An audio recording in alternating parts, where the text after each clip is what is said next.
सांगोला शहरासह तालुक्यात अपघात, गुन्हेगारी, खासगी सावकारी, चोऱ्या, अवैध धंदे यांचे प्रमाण मोठ्या प्रमाणात वाढले असल्याने शांतता, सुरक्षितता धोक्यात आली आहे. पंढरपूर येथे कार्यरत असणाऱ्या एका पोलिसाकडून सांगोला तालुक्यात अवैध व्यवसायाबाबतची सूत्रे हलत असल्याची चर्चा आहे.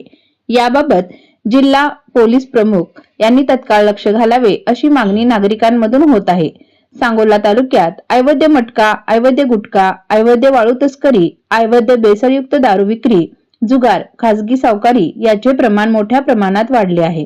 सांगोला पोलीस स्टेशनमध्ये पूर्वी काम केलेला व या धंद्याशी संलग्नित असणारा एक पोलीस कर्मचारी सध्या त्याची बदली पंढरपूर मंदिर समिती येथे झाली आहे.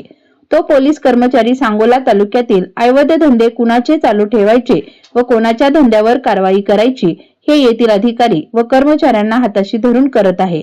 बाहेरच्या पोलिसांनी तालुक्यात अवैध व्यवसायामध्ये लक्ष घातल्याने सांगोला तालुक्यात पोलिसांच्या गुन्हेगारावर वचक राहिला नाही. जुगार, सट्टा हे तालुक्यात कधी माहीत नव्हते, परंतु यातही सांगोला आता मागे राहिला नाही. चोऱ्यांचे प्रमाण वाढल्याने शहरातील माणूस 2 दिवस घर सोडून बाहेर गावी जाण्याचे धाडस करत नाही. खासगी सावकारांचाही सुळसुळाट वाढला आहे.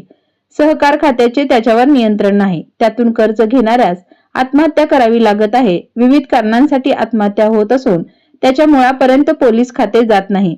नेत्यांच्या दबावामुळे व आर्थिक देवाणघेवाणीमुळे गुन्हेगारास शासन होत नाही. यातून गुन्हेगार निर्भय बनले आहेत. दबावाखाली कारवाई.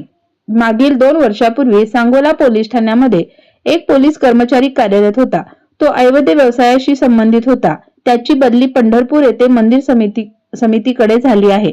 पण सांगोला तालुक्यात अवैध व्यावसायिकांशी त्याचे घनिष्ठ संबंध आहेत. वरिष्ठ अधिकाऱ्यांबरोबर माझे सलोख्याचे संबंध असल्याचे सांगत असल्याने सांगोला येथील अधिकारी व कर्मचारी यांना हाताशी धरून अवैध व्यवसाय करणाऱ्या व त्याच्याशी संबंध न ठेवणाऱ्या व्यावसायिकावर कारवाई करण्यास भाग पाडत असल्याची चर्चा आहे.